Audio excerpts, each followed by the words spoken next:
She then goes over after it's taking 20 years to get rid of the chair.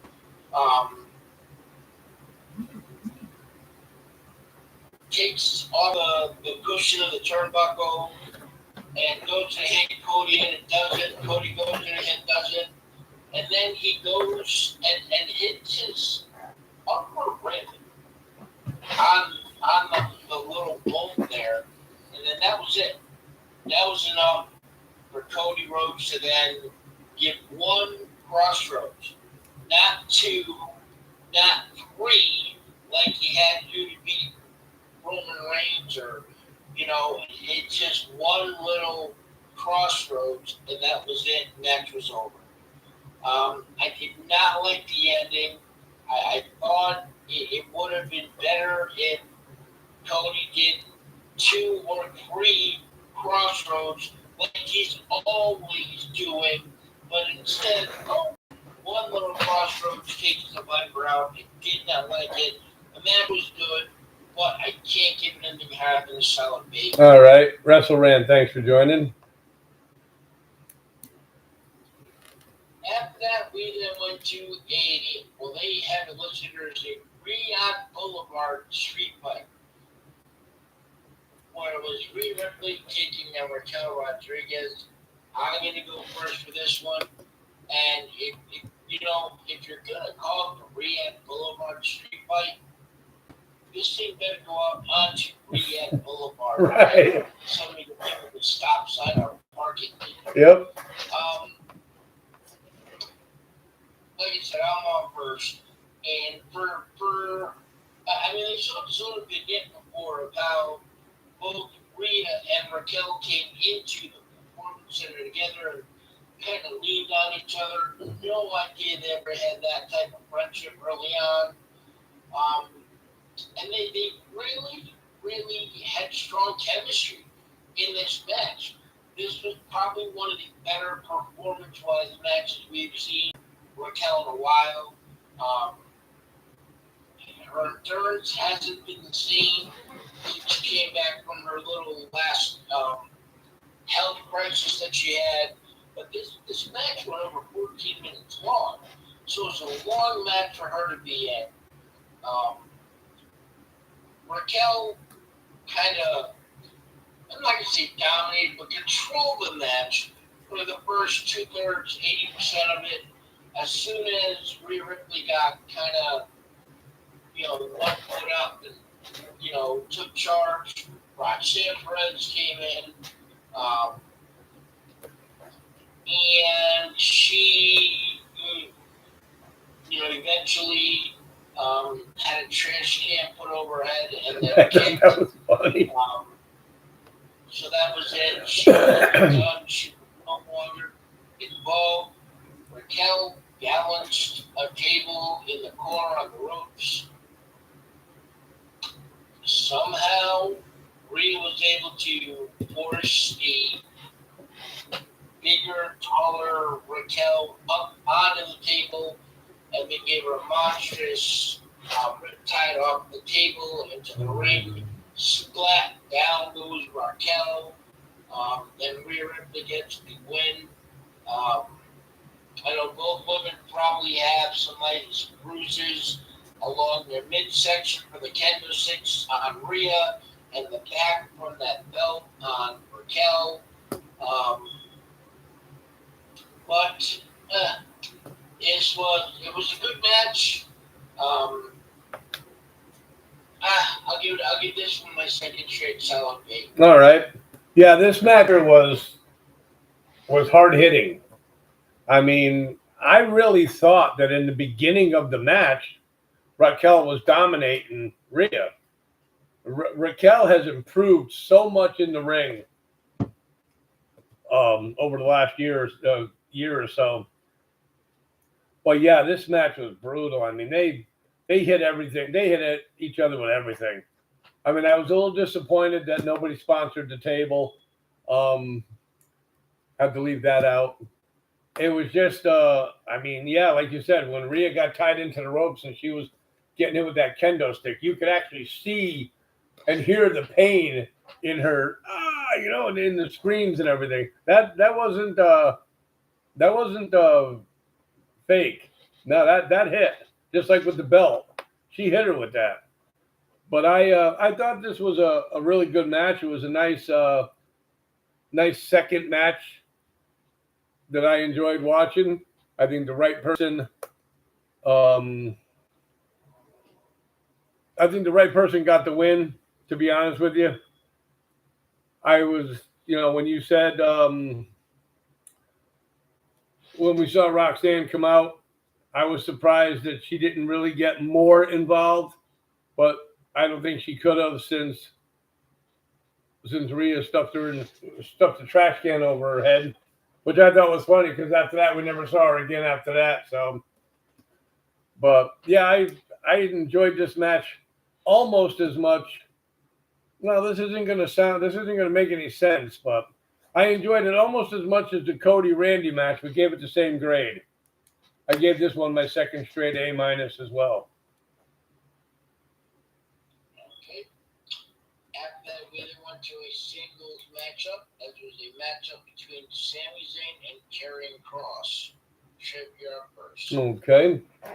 This was an enjoyable match. I waited to see these two go at it.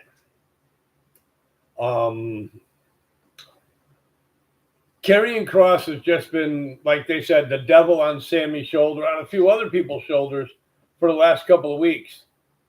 And this match was just a knockdown dragout. We haven't seen Karrion Kross in the ring in a while. He actually looked pretty good in this match. There was a few times where I actually thought he was gonna, you know, grab the win, but not in Saudi Arabia with Sammy. Sammy wasn't going to win. I was pretty stupid picking Karrion Kross to win, but hey, it is what it is. The crowd was behind Sammy. They enjoyed this match. I liked it. It showed not only Sammy's, you know, experience in the match, but it also, you know, had WWE show off Karrion Kross a little bit more. I really hope that they give Karrion a decent enough push. Hope we see him on TV a little bit more, maybe on a few more PLEs, because I can't remember the last time he was on a PLE. Yeah. So I gave it a B plus. Okay. Yeah, I mean, I don't know. I really was. I didn't. How can I say this without trying to put my words together? If the goal was to continue the story, I think they failed massively here.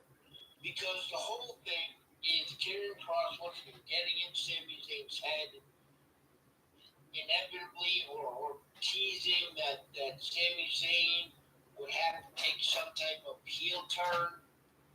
And that's why I thought Kross was going to win by disqualification.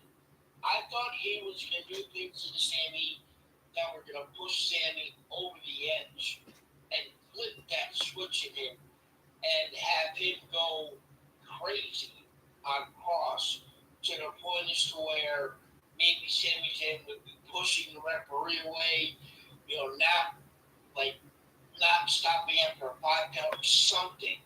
And then we Karrion Kross win by disqualification. And we didn't get any of that. We got good old Sami Zayn, yes, in a tough fight. Karrion Kross, you know, took some bumps, so did Sami Zayn. But in the end, Karrion Kross was running across the other side of the ring and then running over to hit Sami Zayn in the corner, not once, but twice. And then, of course, when he goes to run through the third time, predictably so, Sami Zayn follows with a lubricate, boom, 1, 2, 3. Match is over in 13 minutes and 32 seconds. It fell. Was it a good match between two good wrestlers? Yes. Was I expecting a lot more? Absolutely. So, I mean, yeah, unfortunately, I think I'm going to have to go C plus for this match. All right. I just got a message from DJ. He said their internet is working, but it's not great. So I don't know if you want to. I mean, we can continue doing what we got to do and finish up with the show, or if you want us to go to the show page and see if he can come in and join us. I mean, we're halfway through the show now, so I think we should just finish it up and make sure that his internet is running perfectly by the time next week rolls around. So, basically, you're saying screw Mr. 24/7. No, I'm not saying. I mean, I asked you if you think it's a good idea. No, you didn't ask me. Oh. Well, do you think it's a good idea that we should see if we can add DJ into the mix right now? And start let him talk about the first two matches. Talk about the first three matches and then just continue on, or what do you want to do? Yeah, we can do that. Yeah, let him catch up. All right. Let's try it here.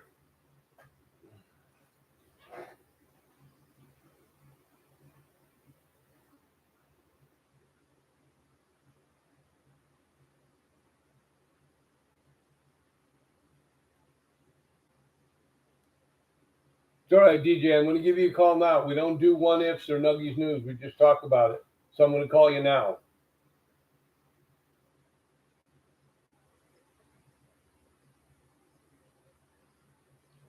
It's all right, DJ. I'm going to give you a call right now.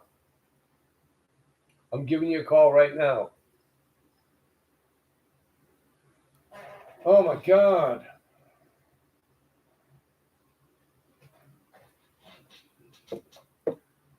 Oh, I'm really hating this fucking phone. I really am. All right, everybody, just give me 1 second, please. Starting to get aggravated here.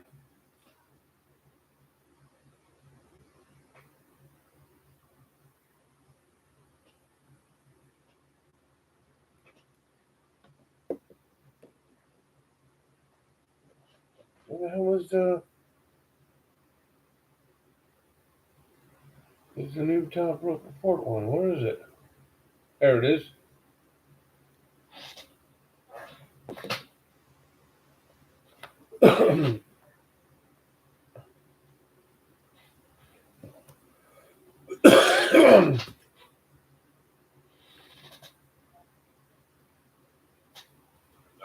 Hey, Deej, what's up? Not much. Just giving you a call back. See, we weren't too sure what the story was going to be with your internet. So Greg and I started the show a little bit early, and we had already gone over a couple matches. So we're gonna start all over again. We're gonna have you talk about the first three matches as soon as he comes in. So you won again, huh? Yeah, because Greg sent me a message during the last match, and he was like, "There's no way we were going to catch you because we all had the same pick for the last match." Yeah, okay, that makes sense. And I told Greg, I said, I'm really starting to question myself as to if my wrestling knowledge is as good as I think it used to be. Because I finished in last place in the last three prediction shows. Yeah, I mean, you know that you know wrestling. You just And Greg's like, well, you can't predict the future. I said, well, everybody else is picking it right. Yeah. No. All right. Hold on for 1 second. Let me give him a call back. Hold on. So the first Hold on.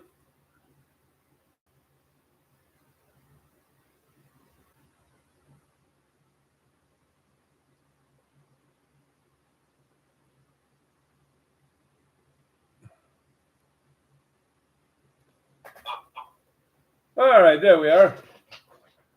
I call. Called the wrong page, so that's why I didn't answer at first. Oh. So, all right. Well, we're back with Mr. 24/7. Not used to seeing him without his skull cap or do-rag or whatever, whatever it is. But They're all packed away. yeah, I think so. All right, we're gonna be. How'd the move go initially? The actual move went pretty smooth. But that was literally the only thing that went smooth. So. And you never know how much stuff you got until you move. Yeah. So. That's true. Twice in 3 months. Yeah. Well, what do you think it's been? Like a month and a half, right? Was it? It was April, May, June. Yeah, so we were there that long. Wow. Okay. Well, I hope there's no. Yeah, it sucks having to move that, twice in that short amount of time. Well, I hope this new place works out better for you guys. I hope so. All right, Greg, let's get DJ talking about the first match. All right, so the Nite champions opened up with Cody Rhodes and Randy Orton. Mr. Tribute, you want to give our grades, not really go into the discussion again about it? Right, we'll give our grades.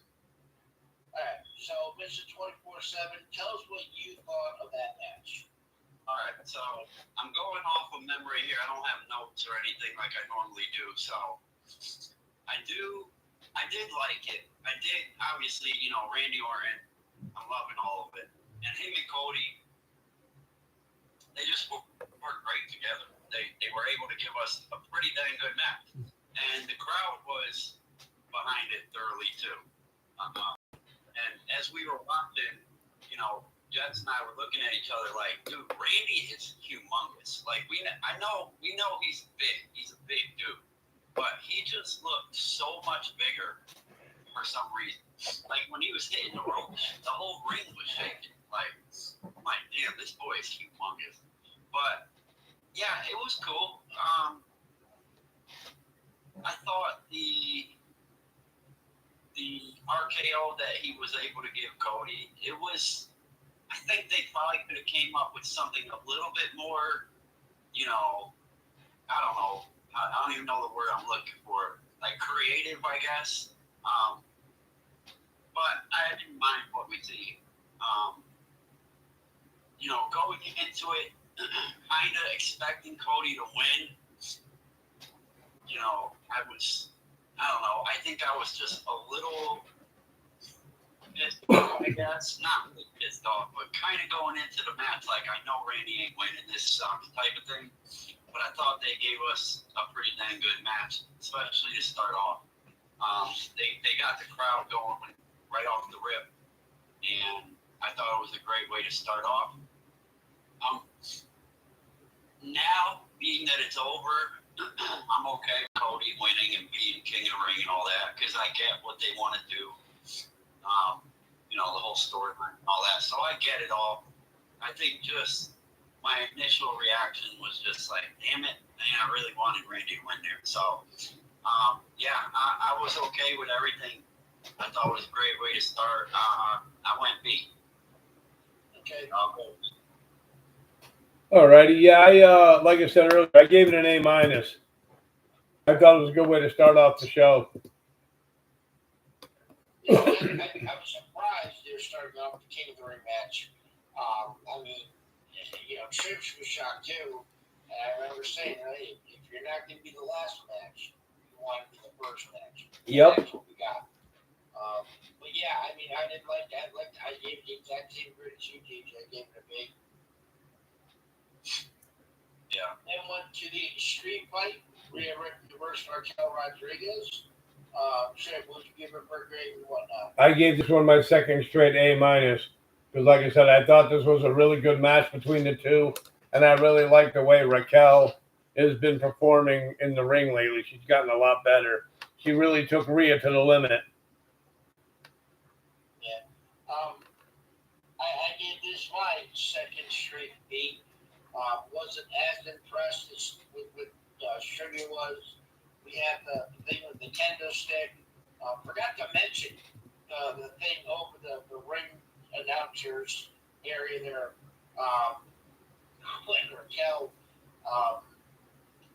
power bombed Rhea Ripley through the top of the I don't know, Saudi whatever table when she took it off.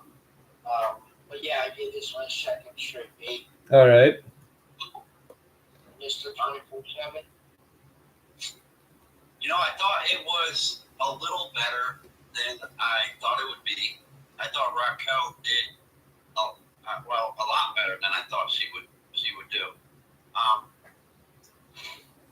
Still don't think the match was like great or anything, but I definitely think it was better than I was expecting. I thought they got a little creative at the end when they set the table up on the rope and then Rhea did her finish off at that table. I thought that was a pretty creative spot. I thought he was going to try to do it through the table there. I was like, oh my God, this can go really bad right now.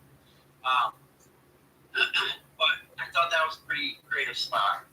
The kendo stick now was beating the crap out of Raquel with that thing. Jess and I were looking at each other like, oh my God, that had to hurt. But it's still just a kendo stick spot. I feel like we just, I don't know. We get the kendo stick spot in every match that they have like that. It's kind of, I don't know. It's kind of getting old, I guess. So seeing those spots, it doesn't really make me go, oh my God, So to me, it was just kind of normal, So I'll give it a B. I thought it was, a little bit better than I expected, and that's on Raquel's part, because I thought Rhea did great. I expected her to do great. She was good.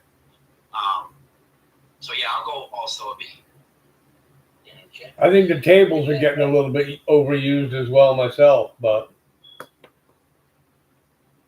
What was that? I said I think the tables are getting a little bit overused myself. Seems like every time somebody goes underneath the ring to get something out, the first thing they pull out is a table. Well, no, most of the time it's not. That's what the crowd always cheers for. We want tables, because they want to see somebody go to a table. They never cheer, we want kendo sticks, or we want chairs. Never. Like, that's the only reason why we're going to continue to see table spots, because the crowd is forever chanting, we want tables, And then went to Sami Zayn carrying Cross. I wasn't as. I thought this would be a better match than we actually got. I was disappointed in the non-progression of the storyline between the two. I gave it a C+. Yeah, and I had told Greg, I said I thought it was a decent match. I mean, it was nice to see, or I thought it was a good match, rather. I mean, it was nice to see Karrion Kross in the ring, especially on a PLE. I can't remember the last time we saw him on a PLE. And Sammy, well, they love him in Saudi Arabia. So, I mean, I kind of, should have figured, hey, Sammy's not going to lose in Saudi Arabia, but I gave it a B+.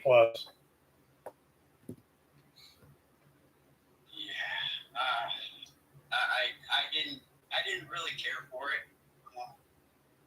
I think if it was anyone other than Sami Zayn, this would have been like horrible. But because it was Sammy, the crowd was behind.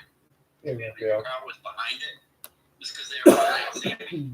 But I was expecting for it to be Karrion's first PLE match, and he hasn't really had many matches in a while, hasn't done anything. I was expecting them to go all out, I guess. They didn't at all. I didn't think. Put it this way: can't remember. You know what I mean? So there was obviously nothing great about it. I do like the fact that Sammy hit his finish and got a clean 1-2-3. I think that would be the only thing I could really say about the match. There is one thing. And I told Jess, I'm like, see, they don't normally do this. This is something they used to do back in the day. But how they did the 3, when they pull Sammy's arm up 3 times. They don't normally do that. They usually just go, oh, he's out, call it, he's out. So the fact that they did that, I kind of liked it. It was like, I guess it was a little nostalgia, I guess. It kind of brought me back to back in the day when we used to see that. And then on the third one, like, so I kind of liked that spot a little bit, but it wasn't really much to say about the match. I think C+ is fair because what they gave us wasn't bad. It just wasn't much. So I'll go C+. I think that's fair. And by them not doing that arm thing like they used to do, but they did it with Sammy, that's how I knew he wasn't gonna pass out. Because once they did the arm the 3 times, it's like, okay, they're gonna do it. He's gonna drop the first 2, and then the third one he's not gonna, and the match is gonna continue. And so that's when I knew Karrion Kross wasn't gonna win. All right. After that, we went to the United States Championship match, where it was Jacob Fatu defending against Solo Sikoa. This is 24/7. You're up first. And we're all caught up now, so. I don't know. I got mixed feelings on this match. Obviously, I thought it was stupid to take the title off of Jacob. And and not just because I predicted disqualification for the match, but how is there not? How? I just find it so weird, so dumb that ref didn't see one of the biggest dudes in WWE and Ukulele come out. He's a monster. And you're gonna tell me you didn't see him out there causing havoc? I don't know. And then you got JC. To me, it was kind of like a mess. To me, it made sense for Solo and his bloodline to cheat to win and all that. So I get all that. I just don't get why they would change the title. The only thing I can think of is Jacob chasing the title again might be better than him holding the title. That's all I got in my mind, because to me, it's one of the biggest guys in WWE at the moment. The crowd loves him. I don't understand it. I'm glad they brought Ukulele out finally. Being he's been signed for however long and hasn't done nothing. So I'm cool with him being out and finally getting some TV time. But I just didn't. I didn't care for the finish at all. I'm just like, just DQ him. Come on, what are you doing? So Jacob did okay, but also I don't think there was even a whole lot to it. We didn't see a lot of one-on-one wrestling. I just think a little bit. They did some spots and whatever, but I feel like we could have got a way better match from Jacob and Solo than what we got. So I'm gonna go B-. B-? B-. Okay. And that's only because of the names, Okay. Yeah, I think. All right, thank you, Greg. Yeah, I think I agree with DJ on a few points. Jacob was champion, 30-something days? If that, maybe a little longer. I thought he was doing a pretty good job as the United States champion, United States champion. and the crowd was so into him. And like I mentioned to Greg before, I said, "Well, hey, it was nice to see Hukaleo, finally come out." But he has been doing a couple of dark matches, like Greg had said to me before. I didn't realize that, but yeah, he's a big boy. I think he's like 6'7", 6'8", something like that. And then with JC Mateo, we knew that was coming out. But I agree with DJ. I mean, they should have threw the DQ button, pushed that right away, because that was just a royal screw job on Jacob. And now Solo, I mean, here comes the gloating now when he comes out with the title, and we'll have to see what's next for him. But yeah, I gave it a B. Yeah, I'm nowhere near you, Mike, on this one, and a little below DJ. I mean, yeah, the match itself featured a lot of physicality, but there wasn't much of, by the way, of any chemistry between Jacob and Solo. It really just looked like, to me, it was kind of like they were just keeping the match going until they knew the heels were going to do their runnings. First, Jason Mateo. Okay, all right. Well, why he didn't come down with Solo and came down afterwards? Okay. But then Togoloa gets involved. The referee doesn't notice that. And then, like they just said, I mean, it would have made more sense if accidentally the referee got knocked out and then all this shit happened. But for them try to make me believe that all this shit is going down and the referee doesn't see any of it is just just get rid of him. Just set him down, revolve, and go back in the train. But so the only reason I'm gonna give it the C plus that I'm gonna give it was for the fact that Solo, he came in, never spoke a word, was with the original bloodline, the OG bloodline, didn't do anything, put his time in and paid his dues, deserved a title. I mean, he really has done a lot with his character, progressed his character so much that I don't hate that they gave him the title. Thank you, Billy. Is Jacob to get another shot, another title? Absolutely. Does Jacob this time next year be the world heavyweight champion or the universal champion? Absolutely.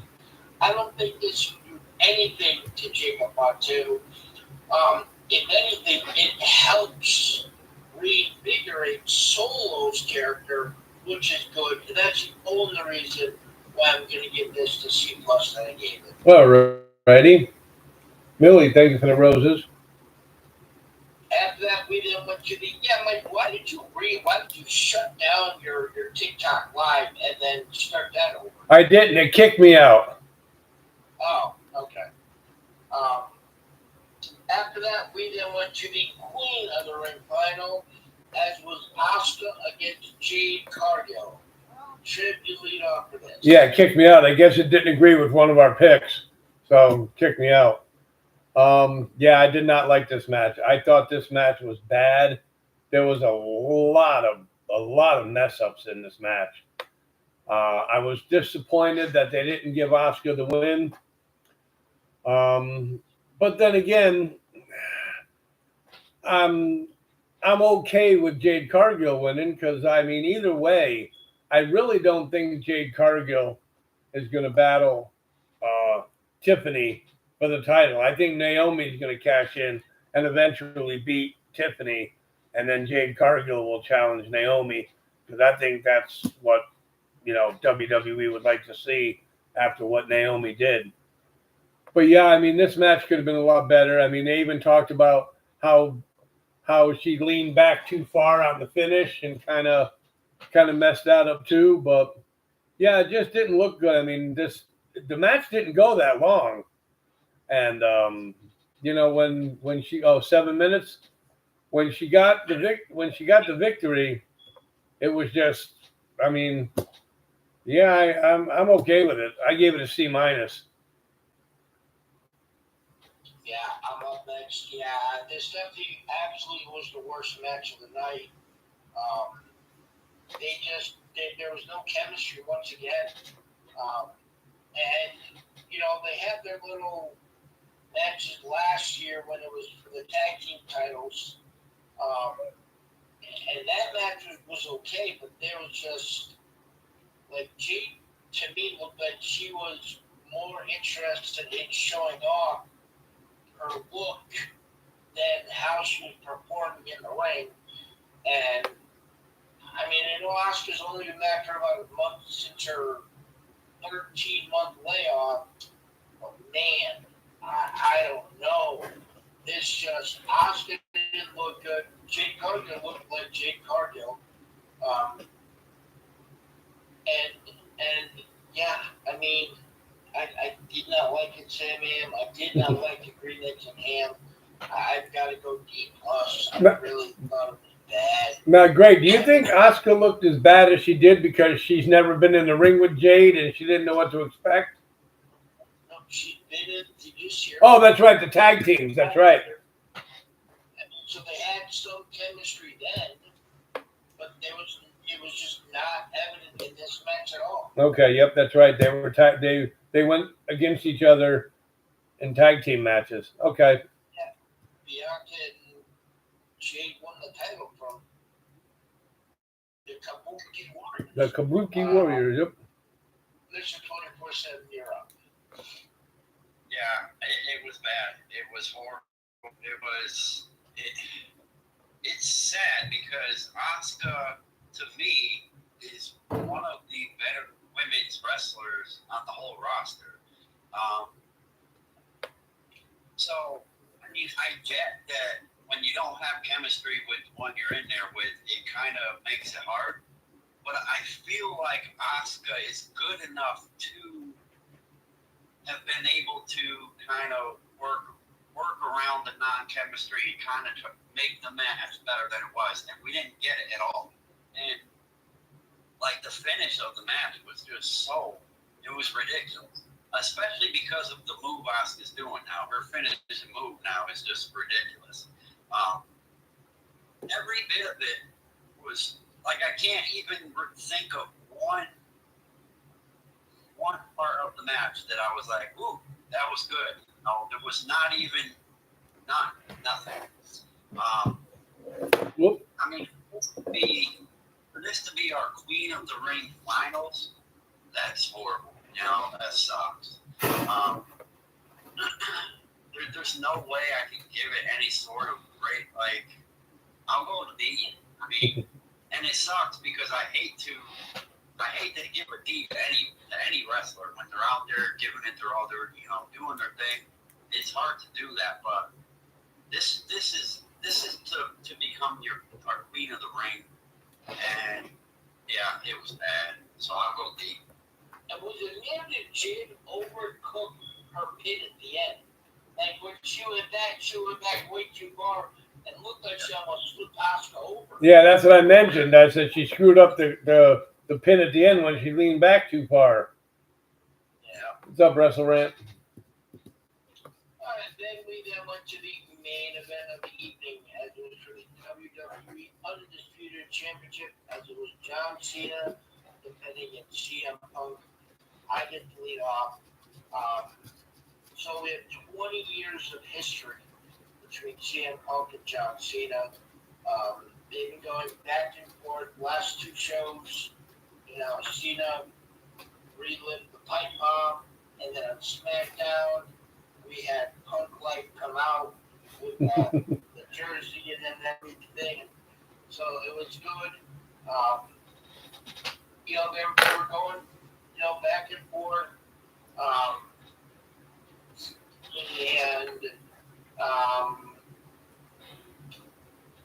At one point, I think CM Punk was down, and then we had Seth Rollins, Braun Breaker, Bronson Reed come out, and the referee was knocked out. They came out, and Seth Rollins took off his jacket, sicked the dogs in on CM Punk, um, and the absolute star of the match, and this is gonna live in meme history for WWE for years. Charles Robinson is the absolute star of this match. Running down the ramp, Cena just nailing him. I mean, what happened? Like, did Braun Breaker? But no, it was Cena. And then he comes out, gets in Seth Rollins' face, says, no, this isn't happening.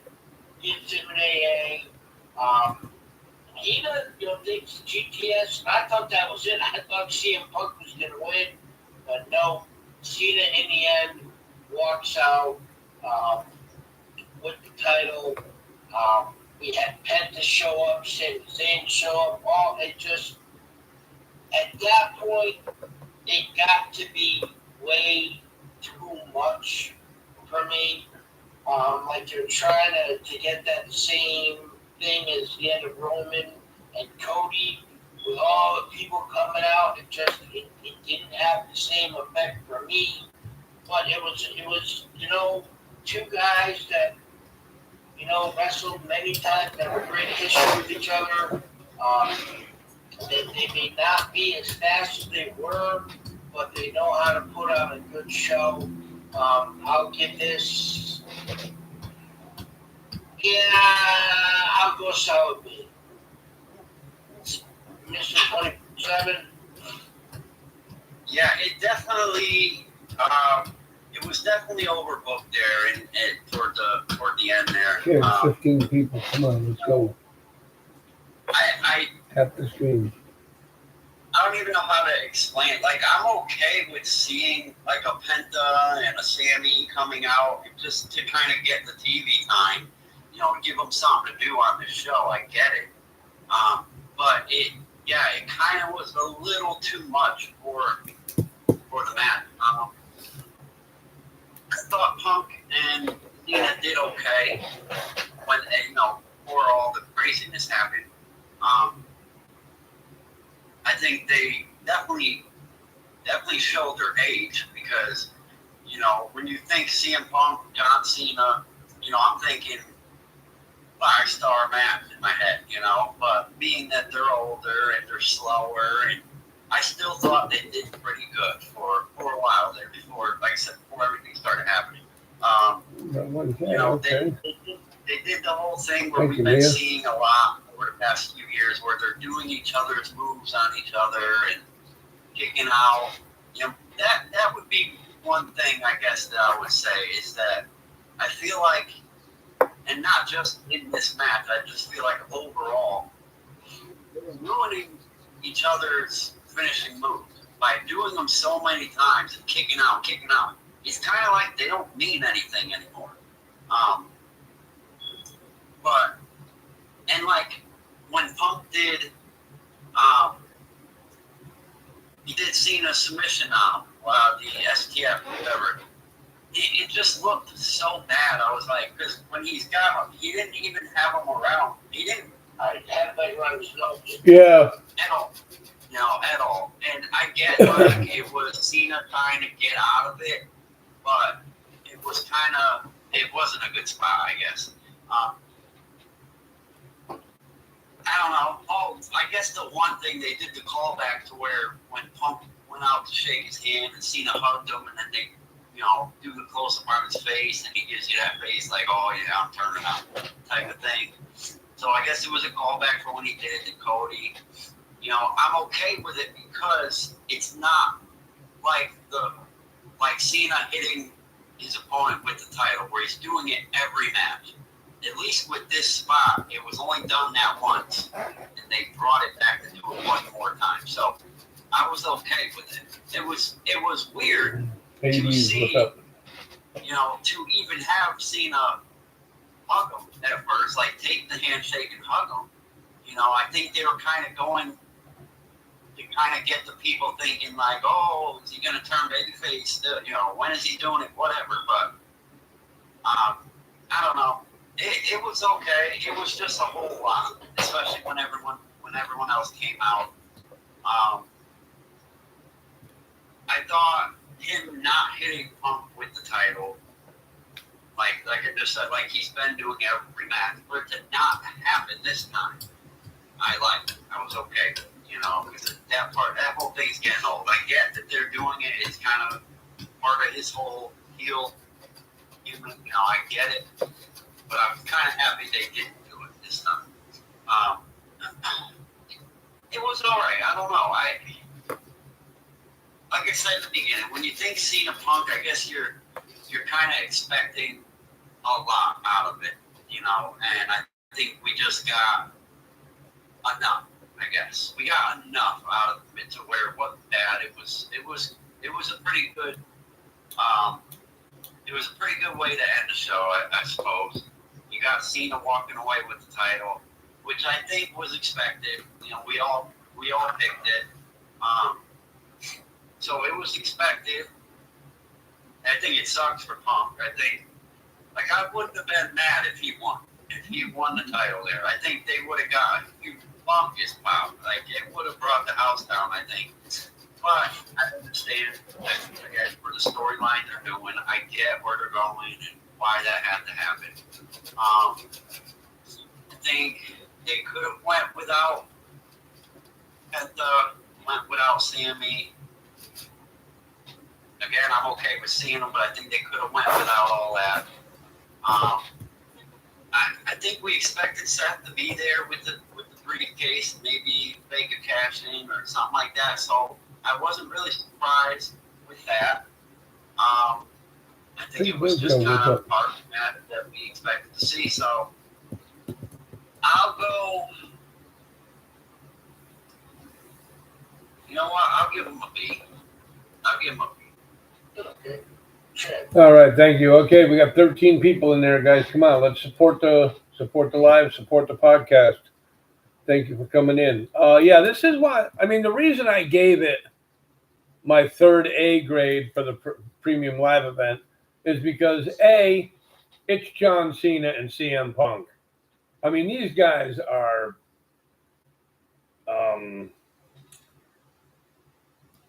icons in this business. And in the beginning, John Cena didn't look too sure of himself on what he wanted to do, because I noticed there was a couple of missteps, but once they got going, I mean, I wasn't expecting CM Punk to win the match. I didn't want CM Punk to win the match. I don't think WWE is going to make CM Punk champion. I think they bought CM Punk back so he can have his last run, you know, basically where it started in WWE. But yeah, I mean, the match was really chugging along in a medium pace until everybody started coming out. I mean, when Seth Rollins came out and he had the briefcase, the first thing I thought of was, wow, it's been a long time since we've seen Randy against John. I mean, since we've seen Seth against John Cena as well. But I don't think we're going to have a cash in. And then Bronson and Braun Breaker came out with him, and it was just crazy. But yeah, like Greg said, I mean, the highlight was Charles Robinson. I mean, John Cena just knocked him into the second row because he obviously didn't want him having Seth Rollins cash in, because John Cena wanted to beat CM Punk. And like DJ said, you know, glad he didn't hit him with the belt, because that's the way he's been, you know, doing things. And that was the ending of the match, and the thing with Charles Robinson was basically the reason why I gave this match my third A of the night. Match overall. DJ? I'll go B overall. All right. B minus. Okay, overall I gave it an A. Really? Yep. Holy shit. I mean, there was to me there was a lot of excitement The only match I didn't care for was Jade and Asuka. Other than that, I enjoyed the matches. I thought there was good action in all the matches. I was a little disappointed that they didn't keep the title on Solo. I mean on Jacob longer, but like you said before, he's at the stage where he's going to be champion again. Whether it's going to be a U.S. title or a world title or whatever, I think he's going to be champion again. Give Solo his opportunity to run with it as well and see how he does. Because, like Greg said, the man's paid his dues. He's earned what he's got. So, and that's the reason for my grades, overall grade. So, just also letting everybody know, a reminder, don't forget, tomorrow night, Monday Night Raw will air on Netflix at 6 p.m. tomorrow night. So, but yeah, we've got, what's next now after Saudi Arabia? Oh, we got Saturday night's main event, July 12th. And then Evolution the next night, right? Yep. And then now, are we going to do a Evolution prediction show or no? Okay. And when they advertised the show in France, Clash in Paris, last night, I looked at it like, wow, when was the last time a premium live event was on Sunday? We're so used to seeing them on Saturdays now. Is it Sunday? Yeah, it's Sunday, August 31st. So if we got this Evolution pay-per-view coming up very shortly, have they even announced anything yet for it? Yeah, right now they have the NXT Women's title, JC Jane defending against Jordan Grace. It's the only match they've announced for it. Yep. 2 weeks. 2 weeks. I'll have to put together 4 or 5 matches probably for it. Right. I'm almost positive we're going to see Ricky Saints and Ethan Page. At Evolution, yeah. Oh no, not at Evolution.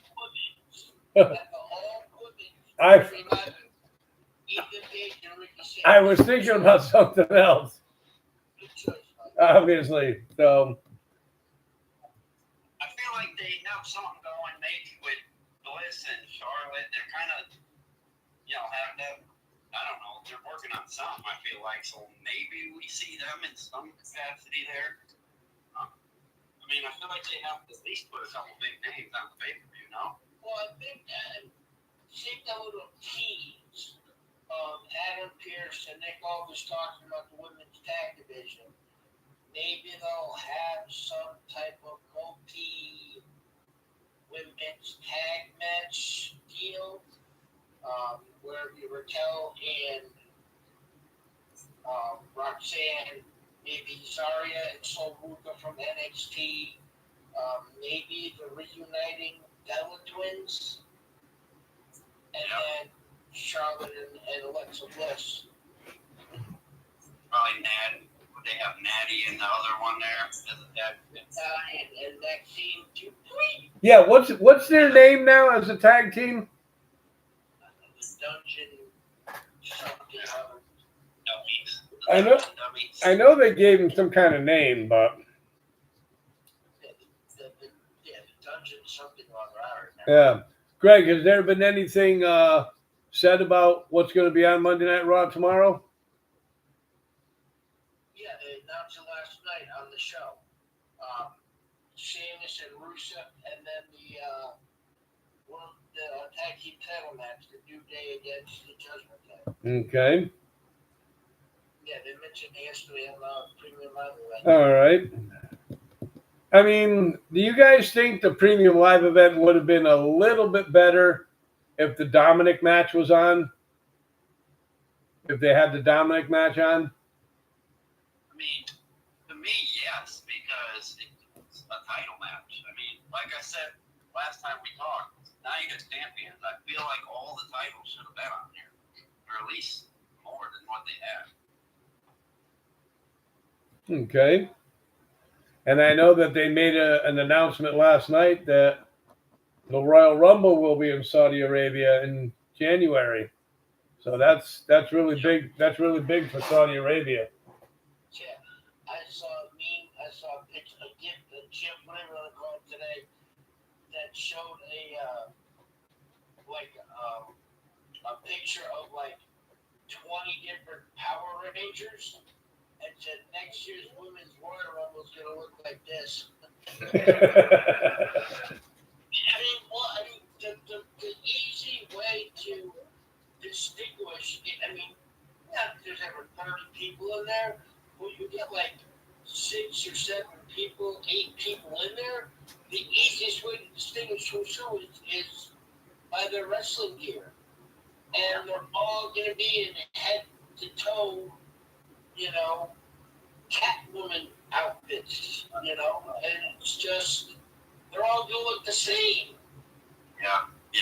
They're all going to have to be different colors. That'll be a very colorful rumble there. Yes. I think it's safe to say we'll see a bunch of, or at least a handful of Saudi wrestlers involved in both of the rumbles, most likely. Yep. Well, I think that's where we got to see Mansoor, was when they had a battle royal or something during a premium live event in Saudi Arabia, and he made his debut, and I believe that's where we first saw him. But we'll have to see. So, all right, guys, anything else you want to add? Greg, I don't know how it came out on your end, but DJ, I didn't have no problem with your audio or your video on my end.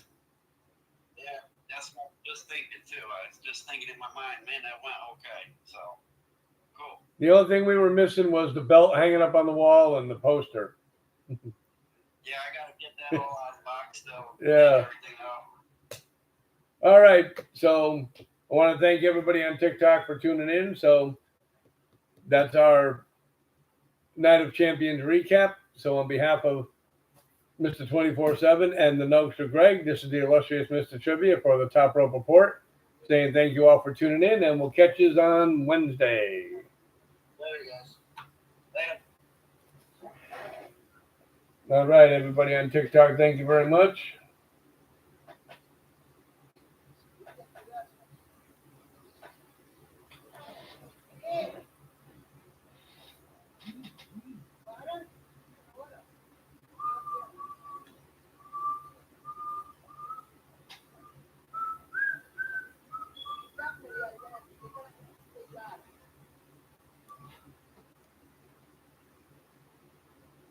Almost forgot to turn the shit off.